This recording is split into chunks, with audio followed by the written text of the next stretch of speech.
50th birthday na nga ni Papa noong May 7 pero ngayong May 12 lang natin siya gaganapin. Dahil meron tayong mini surprise sa kanya.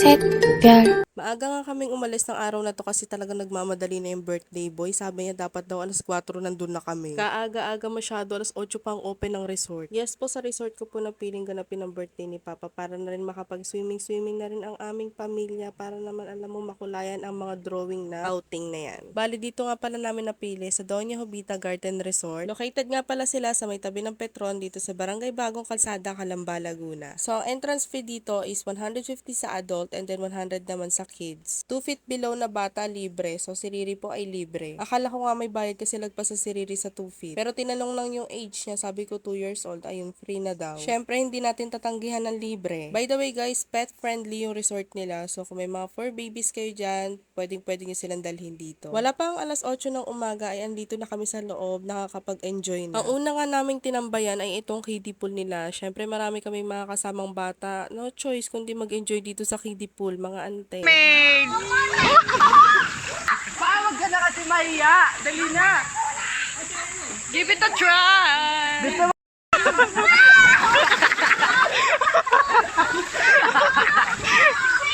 O diba, tuwang-tuwa pati yung matatanda. Dito naman nilulunod ako ni Josawa, send help, charot. Tinuturoan niya lang ako mag-swimming dyan kasi Diyos ko mga ante, tanda ko na hindi pa rin ako marunong lumangoy. Pero nung bata ako, maalam ako lumangoy. Pero ngayon tumanda ako, ewan ko, parang pagkanta ko lang din. Nung bata ako, Anatagaushi. Pero ngayon, Diyos me, hindi ko na kinakanta yun. Parang nahihiya ako sa sarili kung kinakanta ko yun nung bata ako. Pero grabe yung birit ko nun. Nagutom na nga yung mga kasama namin, kaya naman ito, nag-asikaso na ako ng pagkain namin. Bali, alas 3 pa nga lang ng araw na to ay nag-aasikaso na ako ng aming kakainin. So, yung pinakahanda naman ni Papa is in-order ko na lang. So, bali, yung niluto ko na lang is spaghetti, tsaka yung adobong ulam, and then kanin para may makain kami while waiting. Kasi yung pinakahanda ni Papa is lunchtime pa siya darating kasabay nung ating mini surprise sa kanya. Pagkatapos nga namin lagyan ng laman yung mga tiyan namin ay ito, back to swimming ulit. Sulitin natin kasi baka matagalan na naman bago ulit maulit. Kung mapapansin nyo, ay iba na naman yung pool area na pinagliliguan namin dito. Hindi lang kasi isa or dalawa yung swimming pool nila dito. Like 5 to 8 ata, kung di ako nagkakamali yung pool na pwede nyo magamit dito. Sinubukan na nga rin namin yung slide dito sa pinakamalaking pool nila.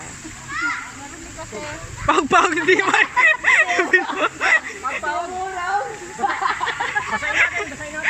Basahin yung tubig.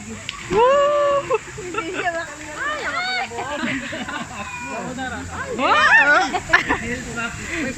So, ayun na nga mga mare, disappointed ang mga person kasi hindi makapagpadulas sa slide. Siguro dahil maaga pa kami dumating dito, kaya ayun, wala pang tubig yung slide, kaya hindi pa siya madulas. Pabalik na nga kami ng cottage ito dahil maya-maya lamang ay pipick upin na namin yung foods. At tingnan nyo naman si Riri po, ang dami ng alam na posing. Tuwan-tuwa naman yung mga magulang. Ay, pagdating nga namin sa cottage, ay mukhang nagutom yung mag-ama, kaya naman ayan, kumain na naman sila ng spaghetti luto ko. Syempre, masarap yan, ako nagluto niyan, charis. Hindi pa nauubos yung spaghetti, ay nag-aya na ng swimming yung batang maliit. Kaya naman ang ending ako yung umubos ng tira nilang mag-ama. Sobrang gustong-gusto kasi ni Riri na tumambay doon sa kiddie pool. Ewan ko ba sa batang yan, takot na takot sa dagat. I mean, takot siya sa alon ng dagat. Pero dito sa pool, Diyos mio, halos hindi na namin siya mapaahon. Isa nga sa natuklasan namin kay Riri ay ayaw niya nang hindi nakalapat yung paa niya sa sahig. So, ibig sabihin, kahit swimming pool yan, walang alon. Basta't hindi niya nalalapat yung paa niya sa sahig, she didn't feel safe. Huy, naka-English. Kaya ayan, dito tayo sa kiddie pool mag-e-enjoy. Binilhan ko pa nga ng salbabida yan pero mas gusto niyang tinutulak yung salbabida niya kaysa sumakay siya dyan. Na sobrang na-enjoy nga ni Riri itong kiddie pool nila ay halos hindi na kami pinapansin kung saan saan na nakakarating.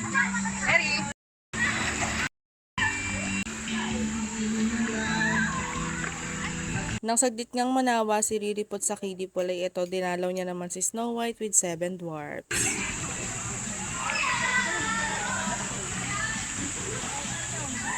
At ayun, bumalik na nga sa pool at nakipaglaro na sa papa niya. Going back, itong mga person ay medyo naboboring na dahil wala pang ang iniinom. Alam niyo yung iniinom na humahagod, ganun. Sa sobrang bored atay, inuna ni papa ang kanyang mini cute speaker. Sakto naman dahil maya-maya din tumawag na yung magdi-deliver ng foods at yung ating surprise kay Papa. Ma-share ko nga lang, alam niyo ba na walang balak si Papang sumama sa ganap na to? Tapos sinabi niya na, kaya na lang pumunta, magbibigay na lang kay Alfred ng pamasahe, ganito, ganyan. Sabi ko tuloy, hindi ka pwedeng di pumunta kasi surprise, may surprise nga ako sa'yo, oy, di das fluke. Tapos guys, nakakaloka kasi sabi niya, siguro huhugot ako ng pera sa cake. Tingnan niyo guys, ang tindi ng radar ng tatay ko. Isa ating mong girl na patanong, paano mo nalaman yung mga ganun? Sabi niya, di syempre napapanood ko sa FB, di ba? Yung mga adulting talaga na nag-FB, ang dami ng alam. Bali, nagulat pa ako na 50 years old na pala si Papa. Akala ko kasi mga nasa 48 something ganyan lang. Dahil nga golden years na ni Papa, naisip ko na deserve niya naman ang may surprise. Naisip ko din kasi na hindi natin sigurado ang buhay, na kung magkakasama pa ba tayo sa mga susunod na araw. Kaya naman sabi ko, why not? Kasi minsan lang din naman ma-experience to ni Papa and deserve na deserve niya naman to. Hindi nga lang pala minsan kasi ito yung first time niya na ganito, yung may ganap ng birthday niya. Ayan, may pa-cake pa. Kung dati nagpapakake lang, tapos pansit, ganun. Kumbaga, ito yung birthday niya na talaga namang naramdaman niya na siya yung main event, ganun. Kasi kinantahan din namin siya ng happy birthday dyan, like yung parang mga bata lang. Ma-share ko nga lang din pala sa inyo na bunso nga pala si Papa sa kanilang magkakapatid. At kahit na ganun, ay hindi pa rin naging madali yung buhay niya. Maagang naulila si Papa at the age of 8 or 9 years old. Yun ang base sa pagkakakwento niya sa amin. Bali nung mga panahon nga na yun ay yung mga kapatid niya ay mga dalaga na, binata na, at yung iba ay may mga asawa at pamilya na rin. So base sa kwento ni Papa is namatay si Lola nang natutulog sa tabi niya. Alam niyo ba, naaalala ko pa nga na sinabi ni Papa na parang yung pagkakakita niya kay Lola is sobrang lamig na, tas may luha pa sa mata. Bali kasi si Papa lang yung laging kasama ni Lola noon, at dahil sa katandaan at sa kahirapan ng buhay na nagkakasakit ay hindi napapagamot. Kaya naman, ayun. Imaginein mo no, 8 or 9 years old ka, na-experience mo yung ganun. Kapag nga naikikwento ni Papa yan sa amin ay hindi talaga maiwasang maluha siya. Fast forward, dahil nga namatay si Lola, napunta si Papa sa pangangalaga ng kanyang nakakatandang kapatid na half sister. So kahit kapatid ni Papa yon ay walang exemption pagdating sa pagtatrabaho, kaya naman ayun, natuto si Papa mag-araro, sumakay sa kalabaw, sumasama din siya kapag nangingisda yung asawa ng ate niya, at siya din yung naglalaba ng mga damit ng pamangking niya, yung mga lampin, ganyan, dun sa ilog, at inaantay niya yun maghapon hanggang sa matuyo. Nangunguha ng mga panggatong, etc. In short, talagang buhay bukid talaga si Papa noon. Dahil na rin sa kahirapan ng buhay is nakapag-aral si Papa ng kinder at the age of 13 years old. Natatawa pa nga ako kapag kinikwento niya kasi ang tawag daw sa kanya ng mga kaklase niya ay tatay, dahil nga naman kasi siya yung pinakamatanda sa kanila at ang laki ng age gap, sis. 13 years old, imagine kapag kinder ka, like 5 years old or 6 lang ata yun. Pero syempre, hindi naging hadlang ang edad para makapag-aral. So, ang natapos naman ni Papa is undergrad siya ng high school. Dahil na rin siguro sa kagustuhan niyang kumita ng pera at sumama sa mga kapatid niya dito sa Manila, ay lumuwas na siya ng Manila mula sa kanilang probinsya sa Leyte. Basically, nakipagsapalaran yung tatay ko, and pagdating dito sa Manila, ang mga naging trabaho niya, naging pedicab driver siya, naging kargador sa Divisoria, at ayun, yung pinakamatagal niyang trabaho is naging welder na siya. Yun yung parang pinaka naging regular niyang work. Ayun, kapag kinikwento nga ni Papa yung story ng buhay niya, is talagang hindi ko maiwasan na isipin na ang lakas makapang reporter's notebook nung story niya. Like yung mga batang napipicture sa reporter's notebook, yung mga taga-bukid na ang layo na nilalakad para lang makapag-aral, tumatawid pa ng ilog, tumatawid ng dagat, mga ganyan. Kasi may mga ganyan din mga instances na kinikwento si Papa. So, hindi ko na lang siya dinitil kasi sobrang mapapahaba yung video na yun. At partida, hindi pa dyan kasama yung story nila ng nanay ko. So, kung gusto niyo ng story nila ng nanay ko, comment for the next video, charot.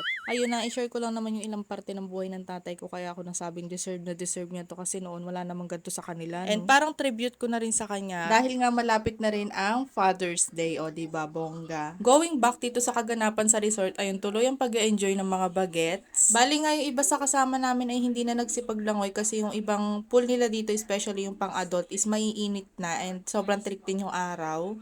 Dahil hot spring nga, so dapat siguro bawasan nila yung init kapag gantong mainit din yung panahon para nakakapag-enjoy pa rin kahit tanghaling tapat. So yun lang naman. Mag-aalas stress pa nga lang ata to ng hapon na magkayayaan na kaming umuwi dahil 5 PM din naman ang check-out namin dito and baka abutin na kami ng rush hour sa biyahe. So yun lang naman ang ganda for today's video, na i-share ko lang naman yung celebration ng birthday ni Papa. Yun lang, thank you so much for watching. Annyeong!